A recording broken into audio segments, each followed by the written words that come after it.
찬양합니다.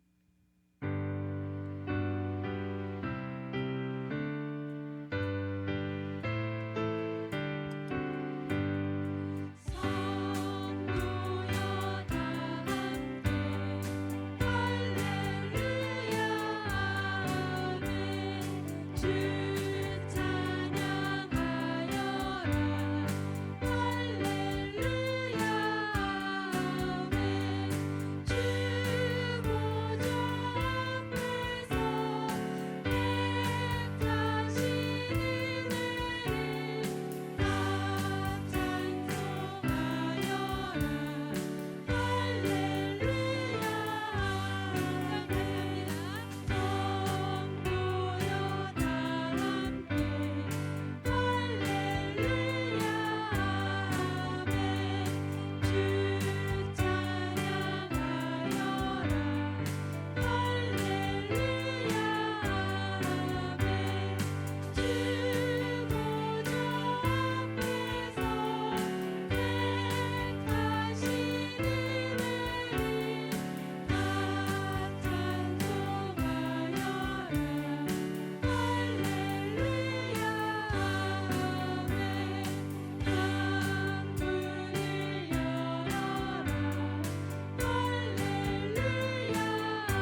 주께서 주신 모든 시간 헛된 것 없네. 그 어느 것도 주의 뜻 알기 어려워도 이유 있음을 알기 원해. 나의 모든 걸음이 주님 안에 있기에 주의 이야기 되네. 내 안에 한계를 넘어 일하시는 주, 이신 주의 은혜 내 삶을 이끄시네. 인생의 처음과 끝을 주관하시니 모든 삶 주님께 맡기. 내 안에 한계를 넘어 일하시는 주, 이신 주의 은혜 내 삶을 이끄시네. 인생의 처음과 끝을 주관하시니 모든 삶 주님께 맡기. 내 안에 한계를 넘어 일하시는 주, 이신 주의 은혜 내 삶을 이끄시네. 인생의 처음과 끝을 주관하시니 모든 삶 주님께 맡기. 모든 삶 주님께 맡기.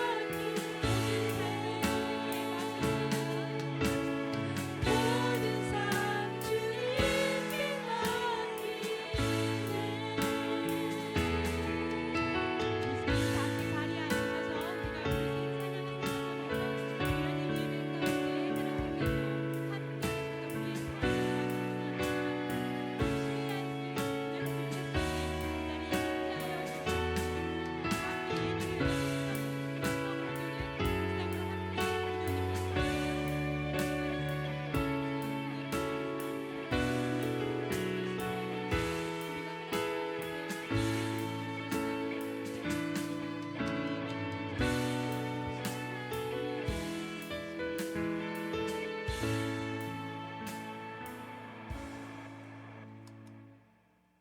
사랑으로 우리를 인도하시는 하나님 아버지, 거룩하고 복된 주님의 날 저희를 예배의 자리로 부르시고 찬양과 경배로 하나님께 영광 돌리게 하시니 감사합니다. 오늘도 이 자리에 모인 저희가 신령과 진정으로 예배하기 원하오니 하나님 기쁘게 받아주시옵소서. 자비의 하나님, 하나님 전에 우리가 설 때 늘 부끄럽고 부족한 죄인임을 이 시간 고백합니다.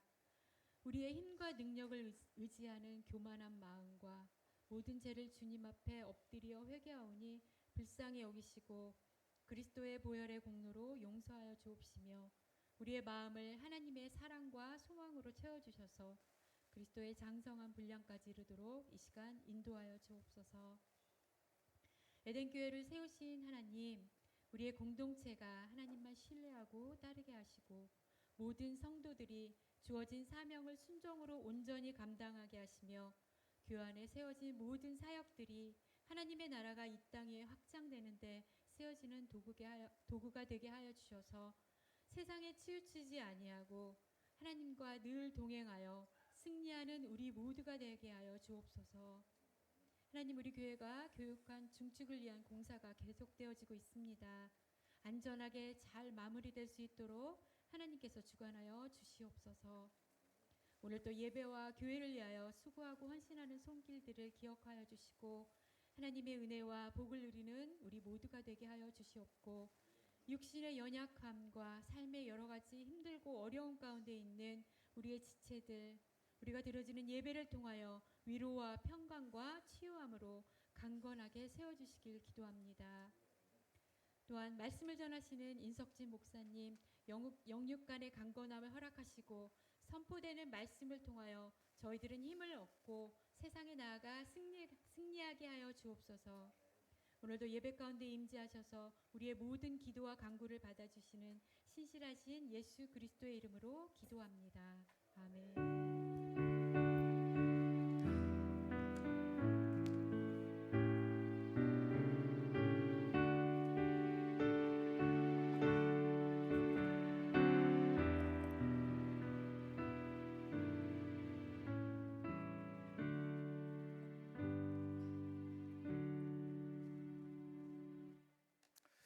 할렐루야, 아멘. 예, 오늘도 여러분들 만나뵙게 되어서 참 반갑습니다. 자, 오늘 하나님께서 말씀 주시기 전에 우리 교회 소식 함께 나누시고 같이 또 기도하는 마음으로 하나님을 찬양하는 마음으로 같이 말씀 듣고 예배 드리겠는데요. 여러분 교회 소식 같이 한번 보시겠습니다. 이제 교육관 건축 잘 이루어지고 있고 또 많은 분들이 같이 또 관심을 가져주고 있습니다. 그렇지만 좀 안전에 정말 항상 조심해 주시기 바라고 또 차량 파킹에도 같이 협조해 주시면 감사하겠습니다. 오늘 2부 예배 후에 또 정기 당회가 있습니다. 그 다음에 우리 연합 사랑방 기도회가 있는데요. 지난 9월 달에 또 많은 분들이 함께 모여서 같이 기도해 주셔서 정말 좋았습니다. 이제 10월 달에도 넷째 주 이번 주 금요일이 아니라 그 다음 주 금요일입니다. 미리미리 말씀드리니까 7시에 같이 모여서 기도하겠습니다. 정말 이 기도하는 교회는 무엇을 해도 잘 안 되지를 않습니다. 근데 기도하지 않는 교회는 뭘 해도 잘 되는 것 같다가 잘 안 되는 경향이 대부분입니다. 기도만 하면 일단은 돼요. 그래서 여러분들 같이 연합 사랑방 기도회에 꼭 나오셔서 이번 주 말고 다음 주입니다. 같이 기도해 주셨으면 감사하겠습니다. 우리 또 초청전도주일 올해 보니까 12월 22일입니다. 준비팀을 구성하고 있으며 이번 달 마지막 주일 12월 27일 종교개혁 주일입니다. 한 9주 정도 10주 정도 뒤인데요. 그때 저희가 이제 태신자도 매년 했지만 작정하는 시간 같이 하겠습니다. 그러니까 지금 한 2주 남았으니까요.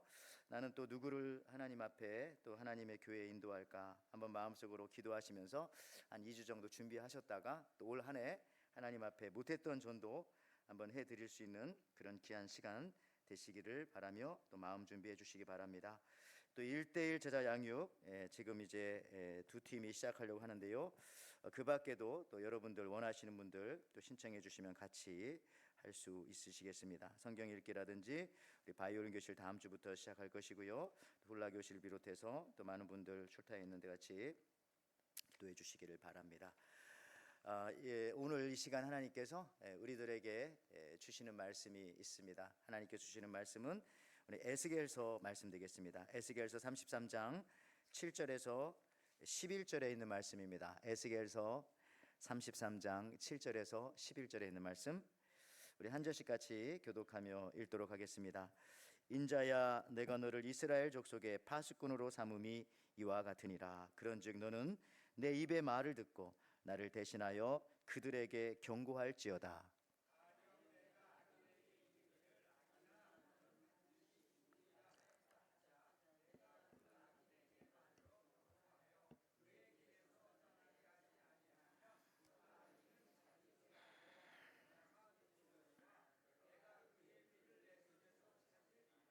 그러나 너는 악인에게 경고하여 돌이켜 그의 길에서 떠나라고 하되 그가 돌이켜 그의 길에서 떠나지 아니하면 그는 자기 죄악으로 말미암아 죽으려니와 너는 내 생명을 보존하리라.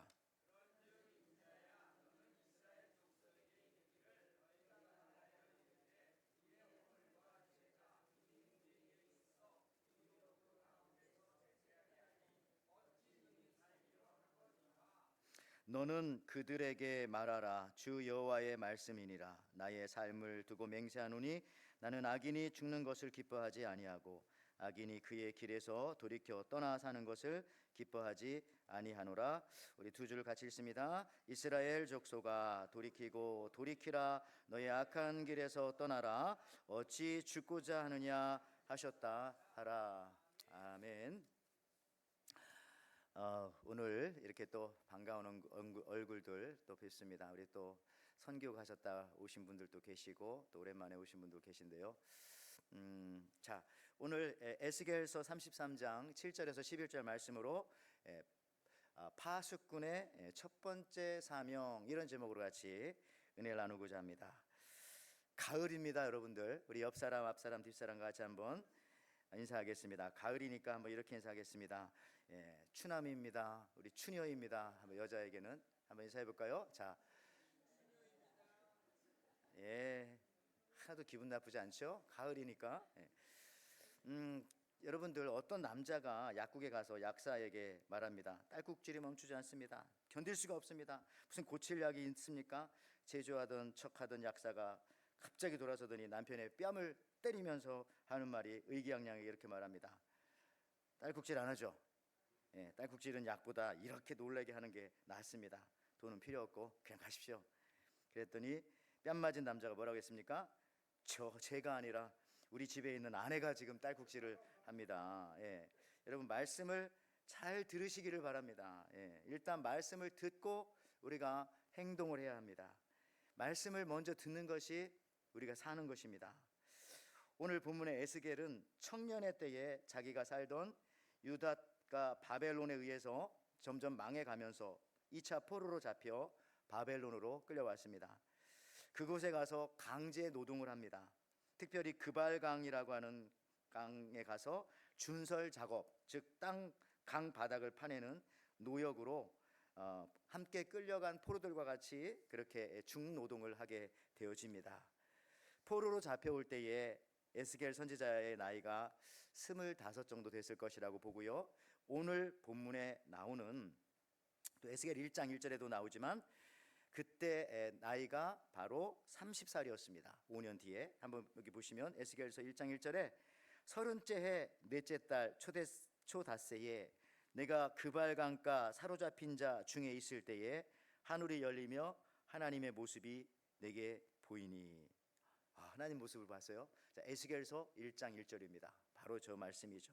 자, 에스겔은 이스라엘의 가장 힘든 시기, 즉 나라가 망하는 시기에 제사장의 아들로 태어났어요. 그러니까 자기도 제사장입니다. 그리고 바벨론이라고 하는 나라에 포로로 잡혀갔습니다.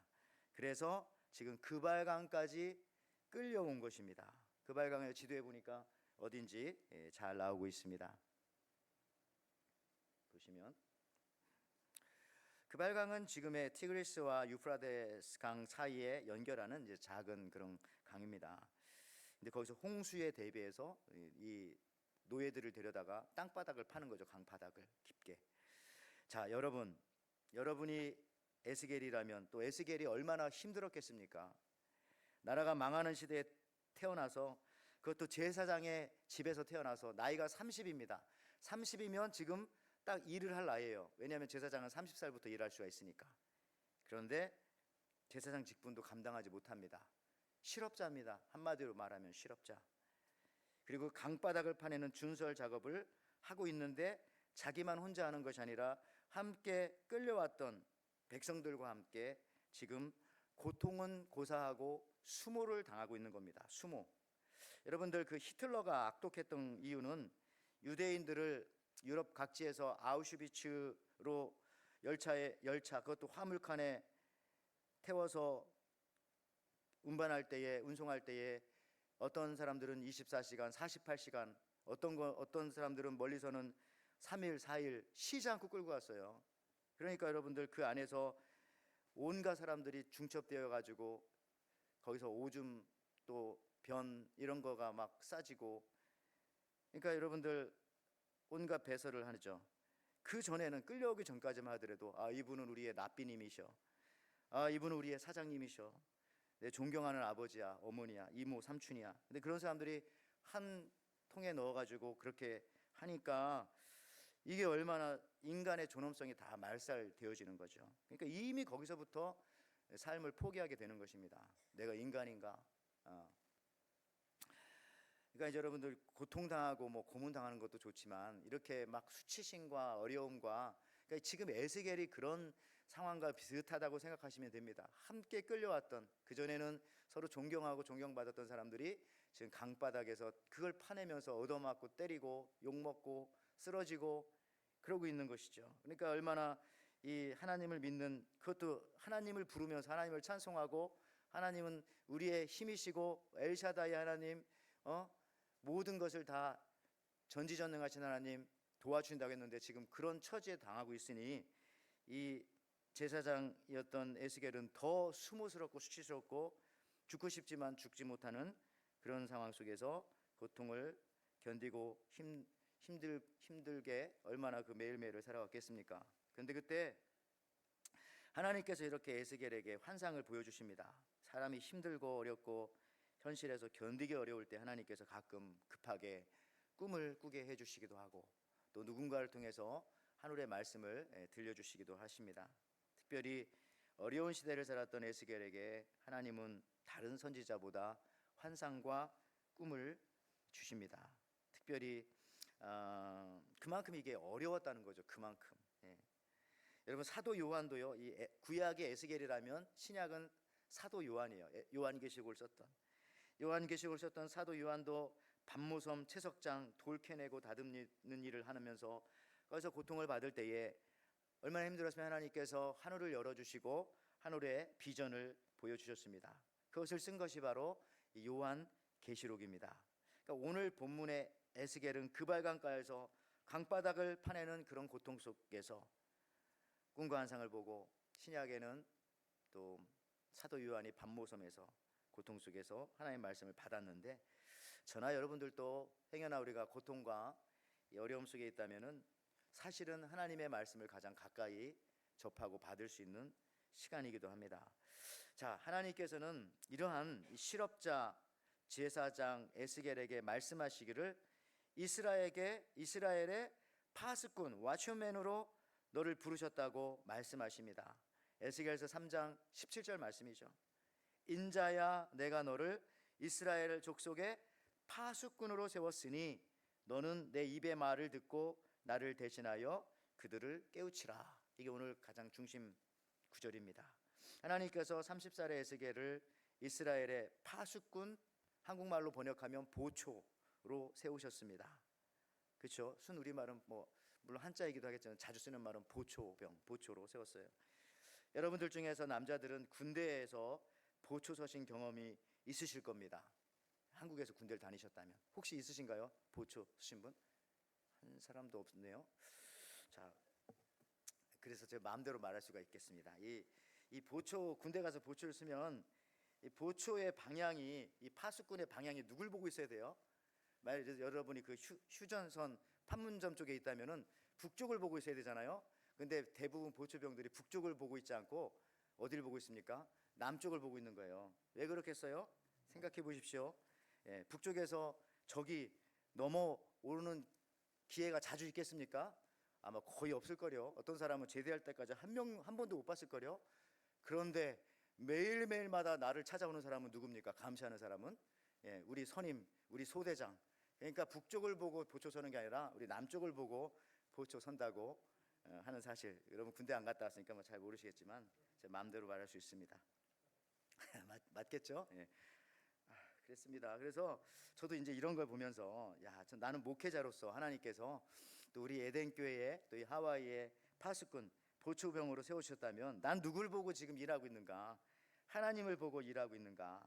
어떤 때는 너무 내가 그냥 이 남쪽을 이 교인들만 보고 목회를 할 때도 있다, 이런 생각이 들어요. 하나님 마음 안 아프게 해드리는 게 중요한 게 아니라 이 교인들 막 비율을 맞춰주려고 이제 그만 좀 해야 되나 이런 생각할 때가 있는데, 여러분들 또 그러면 안 되겠죠. 여러분 깨우칠 때는 깨우치고 경고할 때는 경고해서 나팔을 불어야 적을 대비하고 위기를 모면하고 함께 살지 않겠습니까? 그런 생각을 잠깐 해봤어요. 그래서 내가 정말 잘 수행하고 있는가? 여러분들은 어떻습니까? 여러분들도 우리 에덴교회 보초병으로 세우신 분들 많이 있을 테고, 여러분의 가정에도 파수꾼으로 여러분들 세워 놓았어요. 어쨌든지 간에 그 한 사람만이라도 깨어 있으면 그래도 위기는 모면합니다. 그 생각 가지시고 여러분들이 이 파수꾼으로 에스겔과 같이 보초병으로 지금 오늘 예배를 드리고 있는데, 어떤 분은 가정의 대표로 와서, 많은 분들이 가정의 대표로 와서 파수꾼으로 예배를 드리고 계신데, 그것도 정말 귀한 것이다 생각하면서 오늘 말씀을 계속 들어주시기 바랍니다. 그런데 이 오늘 설교의 제목이 파수꾼의 첫 번째 사명이 무엇인가입니다. 파수꾼의 첫 번째 사명이 무엇인가? 자, 파수꾼의 첫 번째 사명은 무엇일까? 오늘 파수꾼의 사명을 영어 단어로 파수꾼이 뭡니까? 와치맨이잖아. 와치맨. 뭐 워치맨이 할 때 그 사람 이름과 같겠죠. 와치맨. 그냥 지켜보는 사람이에요. 그 뉘앙스가 있어요. 이 파수꾼이라고 하는 뉘앙스가 영어 성경에도 보면 저렇게 나오니까요. 그래서 우리는 잠깐 속을 때가 있어요. 그래, 파수꾼의 첫 번째 사명은 지켜보는 거야, 노려보는 거야, 그리고 그 소식을 전하는 거야 라고 생각할지 모르겠지만 아닙니다. 오늘 말씀을 자세히 읽어보면요, 파수꾼의 첫 번째 사명은 말씀을 듣는 겁니다. 먼저 듣는 겁니다. 듣는 거, 그렇죠? 아까 에스겔서 3장 17절에도 나왔지만은 먼저 들어야 되는 것인데요. 자, 군인의 첫 번째 사명은 뭘까요? 군인의 첫 번째 사명, 사는 겁니다. 사는 거. 군인은 어떻게 해서든지 살아 있어야 돼요. 군인이 자꾸 죽으면 안 되죠. 군인의 첫 번째 사명은 건강한 몸을 유지하는 겁니다. 또 군인이 맨날 아프면 안 되죠. 그래서 이런 얘기가 있습니다만은 좀 얘기가 하긴 그렇지만, 군대에서 그 자살하는 경우에 군대로부터 옛날에는요, 2016년 전에는 위로금을 받는 것이 아니라 벌금을 냈다고 하더라고요. 군대에서 죽으면, 스스로 목숨 끊으면 150만 원이. 근데 이제 뭐 이게 군 인권위원회 이런 게 생기고 하면서, 한국 얘기입니다. 이제 뭐 기타 사망으로 해서 이제 500만 원 그 이후로 2016년 이후로 위로금 받지만, 하여튼 그 전에는 오히려 벌금을 냈대요. 참 이게 그러니까 이런 걸 보면서 무슨 생각하냐면, 그만큼 이유가 그런 겁니다. 군대에서 가장 소중한 무기는 군인들 그들의 몸이라는 게, 그분의 그 몸. 군인이 가장 소중한 무기죠. 뭐 총이 있으면 뭐 합니까? 그걸 사용하고, 비행기가 있으면 뭐 합니까? 그걸 타고 다닐 그 조종할 조종사가 더 중요한 것처럼, 그래서 군인의 첫 번째 사명은 자기 몸을 건강하게 죽지 않고 잘 지키는 겁니다. 이게 군인의 사명이에요. 잘 싸우는 게 두 번째 문제입니다.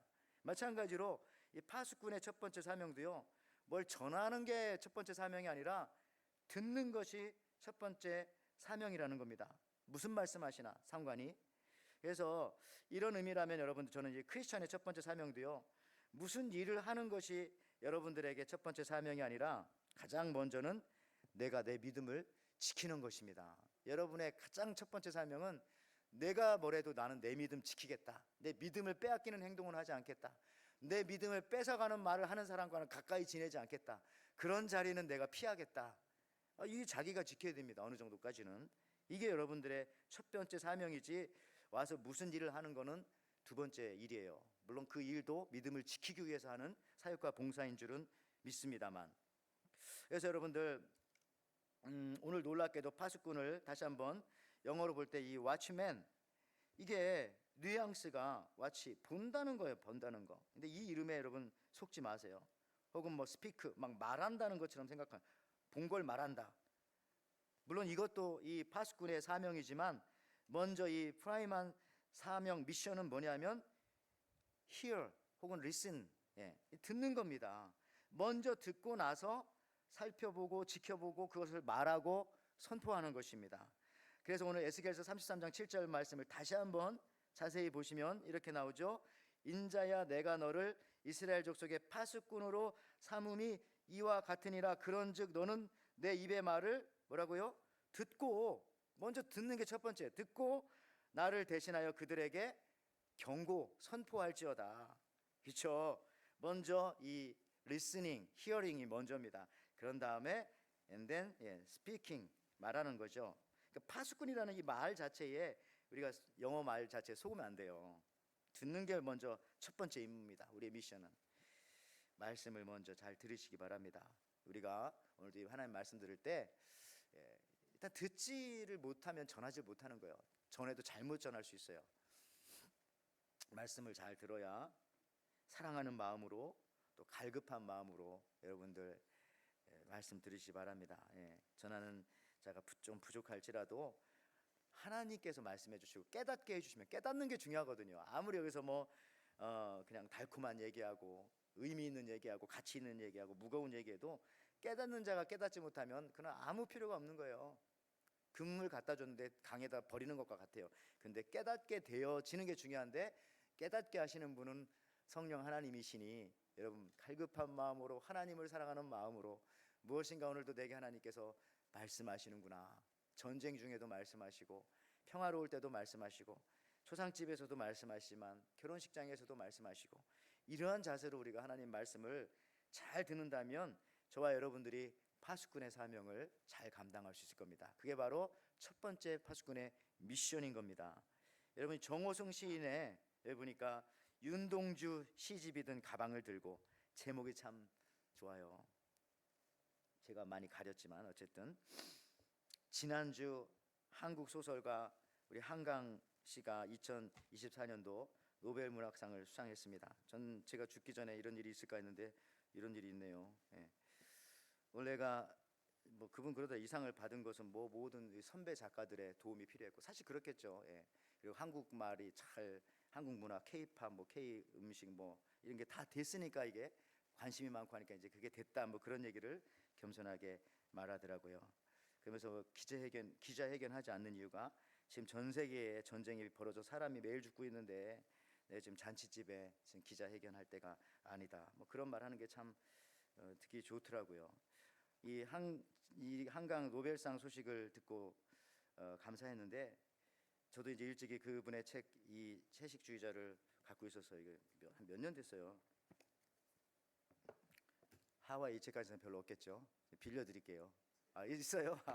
우리 문인회 회장님 역시 우리 그러니까 이제 궁금해서 읽었어요. 왜냐하면 왜 이렇게 사람들이 좋아할까 이 사람을. 일본의 그 하루키 책도 좀 있고 한데, 근데 어쨌든지간에 이분이 말했던 것처럼 나의 이 오늘의 업적은 모든 선배들의 그 업적에 쌓여 있는 거다. 겸손해서 좋았는데, 그래서 한번 생각해봤더니 이분이 기독교이면 좋은데 참 그건 아닌 것 같아요. 어쨌든 이 기독교 시인 중에 윤동주라고 하는 분 생각하다가 찾아봤더니 윤동주 시집이 든 가방을 들고 라고 하는 제목으로 우리가 좋아하는 정우성 시인의 시가 있더라. 이런 얘기입니다. 다 아실 거예요. 나는 왜 아침 출근길에 구두에 질펀하게 오줌을 싸놓은 강아지 한 마리도 용서하지 못하는가. 윤동주 시집이 든 가방을 들고 구두를 신는 순간 새로 갈아 신은 양말에 축축하게 강아지의 오줌이 스며들 때 나는 왜 강아지를 향해 이 개새끼라고 소리치지 않고는 견디지 못하는가. 개나 사람이나 풀잎이나 생명의 무게는 다 똑같은 것이라고. 산에 개를 데려왔다고 시비를 거는 사내와 멱살잡이까지 했던 내가 왜 강아지를 향해 구두를 내던지지 않고는 견디지 못하는가. 오늘 아침에 세상에서 가장 어려운 일은 사람의 마음을 얻는 일이라는데 나는 한 마리 강아지의 마음도 얻지 못하고 어떻게 사람의 마음을 얻을 수 있을까. 진실로 사랑하기를 원한다면 용서하는 법을 배워야 한다고 윤동주 시인은 늘 내게 말씀하시는데, 나는 밥만 많이 먹고 이거 마음이 찔려. 나는 밥만 많이 먹고 강아지도 용서하지 못하면서 어떻게 인생의 순례자가 될 수 있을까. 강아지는 이미 의자 밑으로 들어가 보이지 않는다.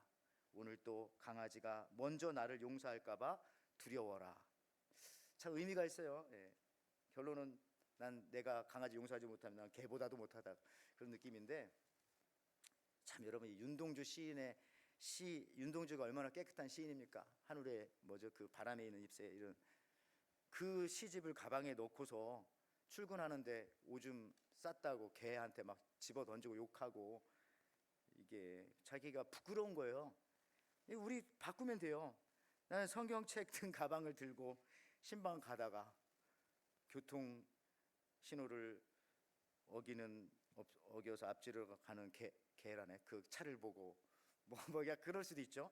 여러분도 나는 거룩한 찬양을 부르면서, 혹은 나는 자동차에 십자가 목걸이를 걸고, 혹은 저 같은 경우 나는 목사라는 직함을 가지고 등등을 바꿔서 이 시에 적응해 넣어보면 참 부끄러운 생각이 많이 들더라고요. 예. 그러고 나서 화내고 용서하지 못하고 자기 중심적인 생각으로 가득 차 있고 맨날. 여러분 그렇습니다. 이게 단순히 성경책을 가지고 다니는 것이 중요한 것이 아니라, 단순히 우리가 예배만 드리는 것이 중요한 것이 아니라, 그것도 귀중하지만 한 걸음 더 나아가서 말씀을 듣는다는 이야기는 말씀을 우리의 마음 그릇에 담는 것이고, 더 나아가서는 성경적 언어로 말씀을 먹는 겁니다. 그리고 그 말씀을 먹어야 그 말씀이 내 삶에 살이 되고 뼈가 되고 피가 되는 것입니다. 에스겔서 3장 3절이 이렇게 나와요. 이게 에스겔에서 계속 나오는 얘기입니다. 내가 내게 이르시되 인자야 내가 내게 주는 이 두루마리를, 이 성경책을 말합니다. 두루마리를 내 배에 넣으며 내 창자에 채우라 하시기에 내가 먹으니 그것이 내 입에서 달기가 꿀 같더라. 그래서 이 에스겔 초반부터 계속해서 에스겔에게 하나님 말씀하십니다. 이 말씀을 받아 먹으라. 이 말씀을 씹어 먹어라.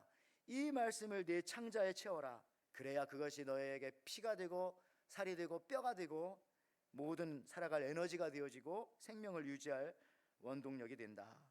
근데 이 구약에서는 에스겔, 아까 말했죠. 신약에서 요한계시록의 요한도 이 말씀을 똑같이 받고 있어요. 똑같이. 여러분들 오늘날 이 우리가 살아간 시대가 마태복음 시대도 아니고 고린도전서 에베소 시대도 아니고 요한계시록 시대인데, 어떤 사람 그러더라고요. 우리가 지금 세상 끝에 살고 있다. 뭐 AI가 요즘에 발달하고 환경 문제, 우주 행성의 문제, 원자 폭탄, 수소 폭탄, 뭐 인간의 극단적인 이기심 이런 걸 놓고 다 따져볼 때에 어떤 사람은 그러더라고요. 2050년에 인류는 멸종한다. 이런 사람도 있는데 그렇게까지는 되겠습니까만은 이제 주님이 오셔야 끝나는 거죠. 그런데 어쨌든 우리는 이 요한계시록 이 뒷부분에 지금 살고 있는 거예요. 마지막 주님 오시는 그 예언만을 기다리면서 사는 겁니다. 그래서 우리가 이 요한계시록의 말씀을 우리가 잘 볼 텐데, 이 요한계시록에서도요 늘 하시는 말씀이 그거 핵심은 생명 되신 하나님의 말씀을 잘 먹고 오실 신랑 되신 예수님을 기다려야 된다. 하나님의 말씀을 듣지 않으면 우리가 살 수가 없다. 듣는 방법은 말씀을 먹는 것이다. 요한계시록 10장 9절 10절에도 이렇게 나오지 않았습니까? 내가 천사에게 나아가 작은 두루마리를 달라 한즉 천사가 이르되 갖다 먹어버리라. 내 배에는 쓰나 내 입에는 꿀같이 달리라 하거늘 내가 천사의 손에서 작은 두루마리를 갖다 먹어버리니 내 입에는 꿀같이 다나 먹은 후에 내 배에서는 쓰게 되더라. 여러 가지로 해석할 수 있습니다만은 하나님의 말씀을, 이게 두루마리입니다. 이게 두루마리, 옷이 아니라 두루마리. 이것을 말씀을 여러분 먹으면 그것이 여러분들에게 배까지 들어가고 살이 되고 뼈가 되고 모든 것이 된다는 거죠. 자, 어떤 사람은 설교만 들으면서 자는 사람이 있어요. 안 됩니다. 고의적으로 자도 안 되지만 피곤해서 자는 것도 안 된다고 좀 말씀드리고 싶어요. 웬만하면 잘 들어주시기 바랍니다. 성경 읽다가 참 재미있는 걸 제가 발견했습니다. 그리고 우리 일상생활에 이거 조심해야 되겠구나. 야곱의 형 에서가 왜 버림받았습니까? 그 원인을 찾고 찾다 보니까 피곤해서 그렇더라고요. 피곤해서 하나님 말씀이 생각나지가 않는 거예요. 들리지도 않고. 피곤을 방치했더니 망하는 겁니다. 영어로는 famished, 굶주렸다고 이렇게 나오는데, 저기 창세기 25장 3절 말씀에 이렇게 나옵니다. 자, 말씀을 먹지 못하고 굶주리면 우리의 영과 몸이 피곤하게 되는 건데요. 박수 3번 칠까요? 한 사람 일어나야 되는데. 자, 창세기. 그런데 그런 말씀 있어요. 뉴욕의 그 목사님께서 웬만하면 깨우지 말라고. 깨우면 그 사람 일어나서 화낸다고. 그냥 적당히 얘기해야지. 자, 자시는 분 자고요. 자, 한 분. 근데 창세기 25장 30절 이렇게 말해요. 야곱에게 이르되 내가 피곤하니 그 붉은 것을 내가 먹게 하라 한지라. 그러므로 에서의 별명은 에돔이었더라. 그러니까 야곱에게 에서가 밭죽 먹고 장작권 파는 거는요 다른 게 아닙니다. 피곤해서 그랬어요. 영어 성경에는 famished, 배고파가지고 똑같은 말이잖아요. 말씀을 안 먹으면 굶주리면 피곤한 겁니다. 말씀이 없으면 이 세상 무엇을 갖는다 할지라도요, 그게 내게 피곤함을 갖다 주는 것뿐이에요. 여행을 해도 피곤하고, 많이 가져도 피곤하고, 안 가지면 안 가져서 피곤하고, 집안에 틀어박혀 있으면 집안에 있기 때문에 피곤하고, 돌아다니면 돌아다녀서 피곤하고, 사람이 없으면 외로워서 피곤하고, 사람을 만나면 너무 많이 만나서 피곤하고. 여러분, 근데 이게 그러니까 하나님의 말씀을 우리가 먹어야만이 이 피곤한 인생이 더 강건하게 되는데, 그래서 전 그런 생각한다니까요. 예배를 못 드릴 정도로 바쁜 것은 죄라고까지 말하긴 그렇지만 죄를 불러오는 전 단계, 아주 중요한, 그러니까 문을 열어놓는 거예요. 들어오세요 죄님, 이런 거예요. 그러니까 여러분, 예배를 못 드릴 정도로 바쁘면 진짜 안 됩니다. 생업인데 어떡하냐고 하실 수 있겠지만, 아무리 그래도 예배를 못 드릴 정도로 바쁘고 피곤하면 안 되죠. 왜냐하면 생업은 먹고 사는 문제지만 예배는 또 죽고 사는 문제라고 하시는 말씀도 있듯이, 예배 시간을 위해서 우리가 몸을 좀 피곤하지 않게 이제 토요일 저녁이라든지 이럴 때 조금 이렇게 좀 쉬었다가 오시면 참 감사하겠어요. 그래서 토요일 저녁에 지나친 모임이나 지나친 운동을 하는 거, 더 나아가서 술 마신다든지 이런 것들은 좀 피하시기를 바랍니다. 구체적으로 여러분, 에서가 어떻게 그렇게 엄청난 장자권을 잃었어요? 왜 장자권 잃었다는 건 재산권, 상속권 다 잃어버린 거예요. 그 원인 중에 하나가 성경은 분명하게 말하기를 굶주리고 피곤했기 때문에. 말씀을 잘 섭취하여 정말 우리 강건한 우리 에덴교회, 정말 우리 온 성도님들이 되기를 다시 한번 축원을 드립니다. 자, 여러분, 그런데 이 파수꾼의 첫 번째 사명은 듣는 것인데, 두 번째 사명은 뭐냐면은 들은 걸 전하는 거예요. 근데 전하는 것도 여기서 여러분들이 또 헷갈리면 안 됩니다. 그래서 우리가 전하지 못했던 거예요. 대신하여 말하라는 겁니다. 그러니까 전하라고 해가지고 내가 뭘 만들어서 전하지? 내가 어떤 걸 전하지? 이게 아니라 하나님이 한 말씀을 대언하라, 따라하라는 겁니다. 이 세상에서 가장 쉬운 것 중에 하나가 또 따라하는 거예요. 따라하는 거. 물론 어려운 거 따라하는 건 힘들지만 쉬운 거는 따라하는 거. 에스겔서 33장 7절 말씀에 다시 한번 보십시오.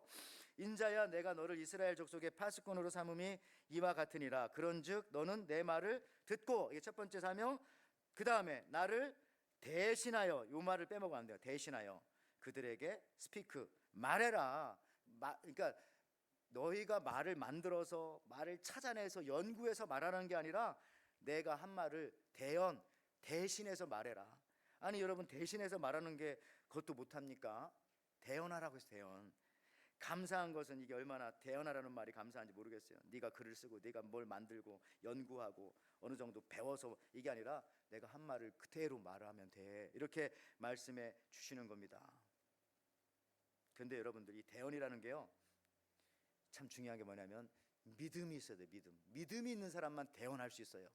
오히려 믿음이 있는 사람은 자기 말을 하지 않고 하나님의 받은 말씀을 그대로 전하려고 노력합니다. 믿음이 있으면 전해집니다. 우리가 성경 말씀을 전하고 예수님을 전할 때도 믿음이 있으면 전해집니다. 믿음으로 우리가 전하시기를 바랍니다. 예를 들어 가지고 교육학자들의 말에 의하면은 인간이 어떻게 언어를 배우는가 하는 걸 연구를 많이 했어요. 근데 뭐 대부분 그런 거예요. 어린아이가 언어를 배우는 것은 바로 엄마로부터 배웁니다. 혹은 엄마가 없는 경우는 가장 가까운 자기를 키워주는 보호자로부터 배우게 되어져요. 근데 예를 들어서 엄마가 처음에 아이가 알아듣지도 못할 것을 알면서도 믿음을 가지고 얘기하는 거예요. 계속해서 마치 아이가 자기 말을 알아듣는 것처럼. 갓난 아이한테도 그렇죠. 엄마들 다 말하잖아요. 그렇죠. 갓난 아이한테도 말이 안 되지만 혼자 얘가 듣고 있다고 하는 전제와 믿음 하에 말하는 겁니다. 배고프지, 먹자, 졸리지, 자자. 그죠? 애기 없고 우리 나가볼까? 저기 강아지가 가네. 걔가 아무것도 모르고 자고 있어도 이게 바로 믿음인 거. 엄마는 아이는 다 알아듣는다고 하는 믿음. 그러니까 그렇게 하니까 애가 그 어려운 언어를 슬슬 배우게 된다는 겁니다. 무슨 말입니까? 믿음을 가지고 대언하면 역사가 일어난다는 거예요. 근데 믿음이 없기 때문에 대언하지도 않았을 뿐만 아니라 그 믿음이 없이 말하는 거는 누구도, 나도 안 믿는 말씀을 전하는데 누가 내 말을 믿겠어요? 예수 믿으세요. 자기도 안 믿으면서. 그럼 안 되잖아요. 기도하세요. 자기도 기도하지 않으면서. 그게 안 된다는 거죠. 여러분 우리가 영어권에 살고 있으니까 너무 잘 알지만 영어를 배울 때도 한국 사람에게 배우는 것보다 원어민에게 자꾸 배우게 하는 것은 뭐 발음도 좋지만은 그런 이유도 있다고 하더라고요. 한국 사람이 한국 사람 가리킬 때는 일단 전제가 되어져 있대요. 당신 영어 못하니까 나한테 왔지. 그래서 나한테 배우지. 못해. 이런 전제하에 못할 거라고 생각하면서 계속 가르쳐 주니까 그냥 이게 늘지가 않는 거 한국 사람한테 배우면. 근데 여러분 우리 미국 와가지고 영어 사람들 처음에 만났을 때 그 사람이 나한테 말하잖아요. 얼마나 빨리 말합니까 처음에. 왜 그 사람이 그렇게 빨리 말하겠어요? 내가 어느 정도 알아듣는다고 전제하니까 막 살라살라살라 막 말하는 거예요. 근데 좀 천천히 말해줬으면 그렇죠? 그러니까 그런 믿음으로 말해주기 때문에 우리가 원어민한테 사실 영어를 제대로 배우면 더 빨리 배울 수 있다고 하는 그런 연구도 있습니다. 믿음이죠, 믿음. 핵심은 믿음입니다. 저는 집에서도 2년 된 강아지를 키우는데 우리 집 식구들이 마치 알아듣는 듯이 요즘 말하더라고요. 놀랍게도 근데 요즘 강아지가 변화가 있어요. 우리 말을 많이 알아듣습니다. 심지어 어떤 때는 자기가 사람인 것처럼 행동할 때도 있어요. 예를 들어서 예전에는 자기를 쓰다듬으면 막 뒤집어져가지고 배를 보여주면서 쓰다듬으라고 하죠. 그냥 그랬어요. 아무 소리도 않고. 근데 요즘에는 뒤집어지면서 멍멍 쓰다듬어 뭐 이렇게 하는 것 같아요. 그래서 이렇게 하다가 근데 최근에는 또 바뀌었어요. 2주 전부터 얘가 와가지고 이렇게 있으면 자기 아빠를 손에 턱턱 이렇게 치면서 말을 해요. 이야, 그래서 이게 개소리를 하더니 이제는 행동을 하다니, 야, 그래가지고 이게 계속 말해줬더니 자기가 이제 사람인 줄 아는지 이게 어느 정도 되어가요. 우리도 기쁘고, 야, 이게 어느 정도 몇 단어는 되는구나. 그러면서 우리 동시에 생각하기에 우리 이제 초청년도주일 12월 20일 오지만은 정말 믿음을 가지고 전하는 겁니다. 믿음을 가지고 전하면 되는 거예요. 올 줄 믿습니다. 하나님이 당신 선택한 줄 믿습니다. 하나님 당신을 사랑하는 줄 믿습니다. 그러면 아니 개도 그렇게 움직이고 행동하는데 사람이잖아요, 사람. 그리고 얼마나 소중한 사람, 하나님 형상대로 만든 단 한 가지 예수님을 잘 안 믿는다는 것뿐이지. 그 믿음 가지고 전하며 나가면 정말 놀라운 일들이 벌어져요. 여러분들 심지어 어떤 분들 제가 보니까 화분과 꽃과 얘기하는 분들도 있더라고요. 그렇죠? 막 화분 가지고 풀한테 얘기하는 거예요. 잘 있었냐, 잘 잤냐, 목마르지 막 물 주고. 그런 분들이 키우는 화분은 잘 자라더라고요, 진짜. 예? 그렇지 않습니까? 예. 어떤 사람은 자기가 사랑하는 이런 뮤직 인스트루먼트, 악기와 이야기도 나누더라고요. 지난주인가 언제 그 첼로 켰던 그 재윤이 형제 있잖아요. 나한테 오더니 첼로 갖고 와가지고 이거 100년 된 첼로라고. 그래서 이 노인네라고. 그래서 노인네냐고. 그래. 그 얘기 듣고 또 들었더니 그 재윤이 형제가 연주할 때 보니까 막 엄청 첼로가 아파하는 것 같아요. 아이고 아파 그냥 하면서 그런 느낌 진짜. 그래서 내가 그 얘기 해줬더니 또 너무 좋아가지고 정말 그렇게 들렸냐고. 속으로는 네가 아픈 것 같다 이렇게 했지만 정말 그 100년 된 첼로라고 막 그렇게 하더라. 그러니까 이게 대화하는 거야. 자기도 이 어르신 제가 연주할 테니까 첼로 어르신 이번만 참아주세요. 끊어지지 말고 뭐 그러나 봐요. 여러분 믿음을 갖고 하면 뭐든지 다 음식도 그렇고요. 이 음식 먹고 우리 가족이 건강할 줄 믿습니다 하면 다 건강해지는 거고요. 뭐 이거 뭐 패스트푸드 정크푸드 오면 진짜 정크푸드 되는 거예요. 여러분들 믿음을 가지고 전할 수 있는 이유가 있습니다. 다시 말씀드립니다만은 내 말이 아니니까 대언하라고 했잖아요. 대언. 하나님의 말씀을 내가 그대로 그냥 전하는 거야. 난 통로. 그러니까 더 믿음이 생기는 거예요. 내가 만든 말이라면 믿음이 안 생길 수도 있어요. 그렇지만 하나님 말씀을 전하는 건데요, 믿음이 있는 거죠. 역사가 일어나는 겁니다. 그래서 오늘 파수꾼 에스겔에게 그렇게 말씀을 하는 것입니다. 인자야, 너는 내 말을 듣고 그냥 그 들은 말씀을 전하기만 하면 된단다. 그래서 또 한마디는 그래서 쉽단다. 쉬워. 아니 쉬운 일을 왜 이렇게 어렵게 하냐. 쉬워. 여러분들 세상에 정말 이 기독교만큼 쉬운 종교가 없어요. 구원받기 쉬운 종교가. 다른 종교는 물론 구원도 없지만 기독교만큼 그냥 얼마나 쉬워. 믿으면 되니까. 그리고 말씀도 설교도 사실 굉장히 쉬운 거예요. 이게 목사님들이 스님보다 훨씬 쉬워요. 이 성경책 한 권밖에 없어요. 이것만 전하면 돼요. 근데 불경은 뭐 8만 대전경부터 시작해서 다 읽어보지도 못하고 그분들은 얘기할 텐데, 그러니까 설교는 사실은 어렵지만 쉬워요. 왜냐하면 성경 말만 하면 되니까, 대언만 하면 되니까. 여러분들 대언이라는 말은 따라하기입니다. 따라하기. 그러니까 우리는 기독교가 너무 좋은 거는 분명한 모델이 있어. 예수님. 그러니까 따라할 수가 있는 거야. 따라할 수가. 예수님 따라. 그래서 전할 수가 있고 믿음이 생기고. 예? 따라하기이기 때문에 누구나 또 할 수 있는 겁니다. 그냥 말하라는 게 아니에요. 갑자기 생각났지만 며느리들이 왜 이렇게 시어머니 싫어하냐면 그 이유 중에 하나는 그거예요. 시어머니 하는 말이 너는 이걸 아직도 몰랐냐?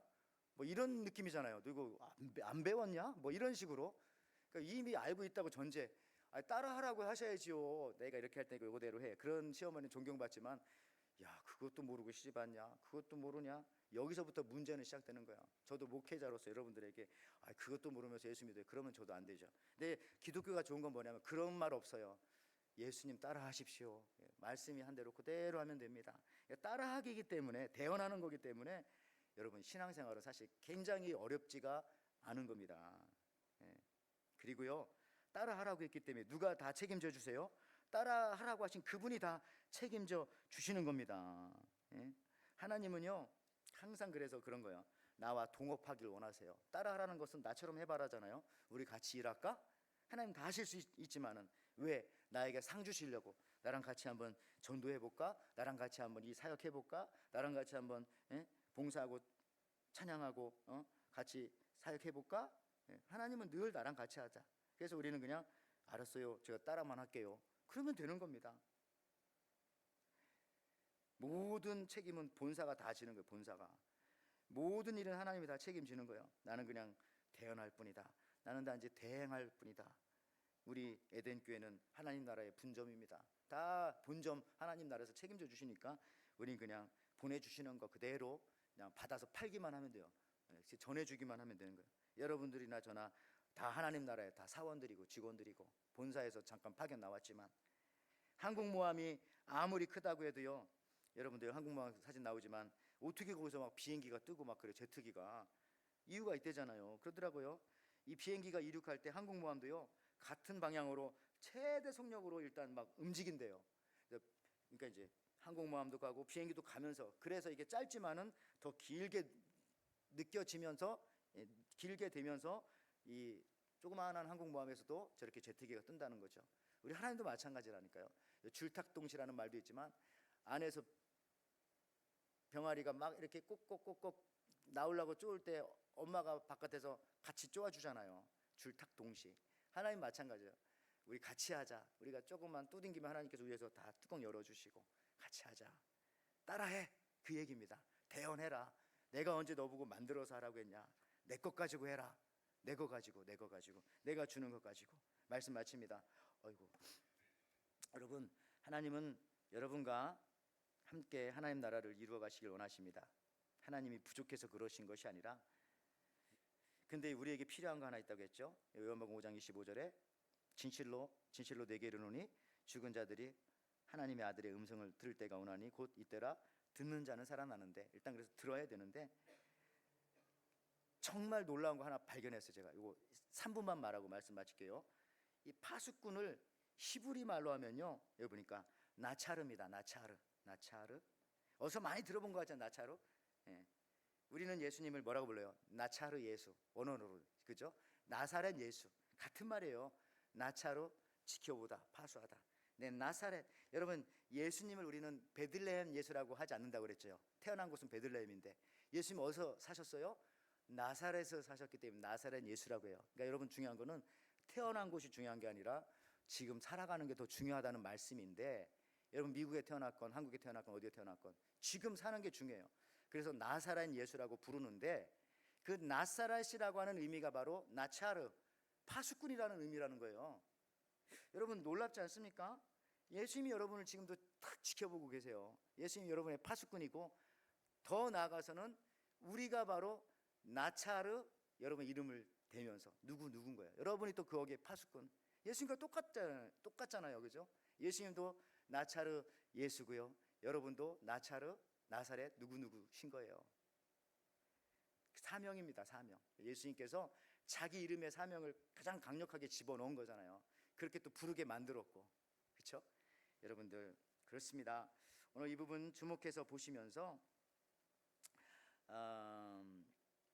예수님의 사명이 우리의 사명입니다. 그리고 그 사명 감당할 때 지금도 우리를 사랑하시고 구원하시고 또 지켜주시는 분이 바로 나사렛 파수꾼 와처맨 지저스라고 하는 이 사실을 깨달으면서, 또 저와 여러분이 동일하다는 사실들을 깨달으면서 또 이 한 주간도 승리하며 사시기를 주님의 이름으로 축원을 드립니다. 아멘. 하나님 아버지 감사합니다. 오늘도 우리를 파수꾼으로 불러주셨습니다. 에덴 교회에, 우리 가정에, 우리 자녀들에게, 또 사랑하는 내 주위에 안 믿는 사람들에게조차도 정말 이 파수꾼으로 불러주셨는데 예수님이 지금도 그렇게 하고 계십니다. 이 사명 잘 감당하기 위해서 우리가 먼저 듣게 하시고 또한 대언하는 믿음을 가지고 살아가게 도와주옵소서. 많은 생명 구원하게 도와주옵소서. 감사드리며 예수님의 이름으로 기도하옵나이다. 아멘. 우리 520장 같이 찬양 드리겠습니다.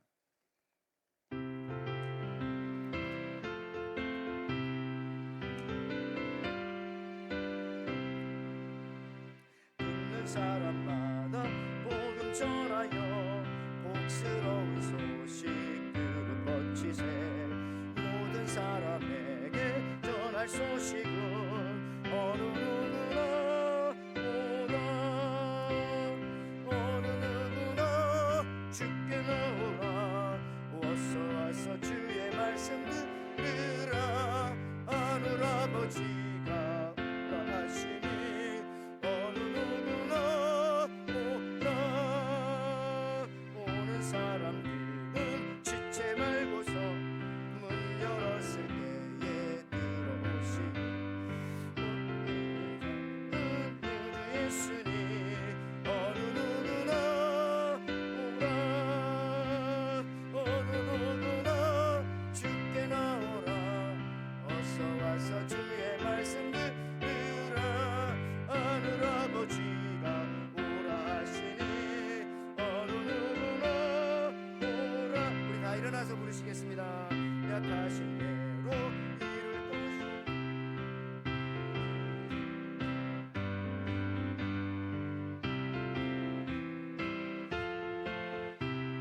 어느 누구나 오라. 어느 누구나 주께 나오라. 어서 와서 주의 말씀 들으라.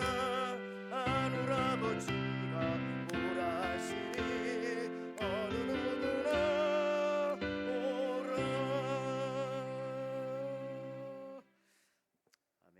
하나님 아버지 참 감사합니다. 어느 누구나 주께 나오라. 어서 오라. 하나님 아버지, 우리를 파수꾼의 사명자로 불러주시고 또 내가 예수님 앞에 나온 것은 그 누군가 이 파수꾼의 사명을 잘 감당했기 때문에 그 파수꾼의 외침을 듣고 내가 이렇게 하나님 앞에 나와 예배하는 줄 믿습니다. 우리도 또 하나의 파수꾼이 되어서 또 하나의 나차르 예수님이 되어서 예수님의 제자가 되어서 귀한 사역들 감당하게 허락하여 주옵소서. 정말 그 은혜에 감사하여서 이 시간도 주님 앞에 나오며 귀한 예물도 올려드립니다. 이 예물이 정말 파수꾼의 사역에, 영혼 구원하는 사역에 잘 사용되어질 수 있도록 주님께서 축복하여 주시고, 특별히 하나님 아버지여, 우리 교우들, 예배하는 모든 분들, 일하는 일터와 회사와 가게와 직장과 모든 삶의 현장에서도 우리가 영원한 이 사명, 파수꾼의 사명들을 잘 감당하게 도와주셔서 거기서도 길 잃고 또 위험 속에 있는 사람들 예수 그리스도의 사랑의 복음의 말씀 대언하여서 그들을 주님 앞에 이끌기에 부족하지 않은 생명이 있는 사업장, 또 생명이 살아나는 일터, 우리 삶의 현장이 되어질 수 있도록 축복하여 주시옵소서. 특별히 하나님 아버지, 우리 교우들 중에 정말 연약한 가정들이 있습니다. 지금도 여러 어려움 속에 있는 가정들이 있지만은 주님께서 그들에게 다시 살 길을 주시고 또 회복의 길을 허락하여 주시고, 하나님 아버지 살아나서 또 하나의 또 와처맨으로 예수님 살아계심을 많은 사람들에게 또 멀리 전파하며 살아갈 수 있도록 은혜와 축복을 더해 주옵소서. 성전 건축을 비롯하여서 여러 가지 사역들 한 가지 한 가지들 잘 감당할 때마다 이 모든 일들을 통하여서 우리 에덴 교회가 하와이와 이 일대 더 나아가서 온 세계에 정말 파수꾼의 역할을 잘 감당하게 도와주옵소서.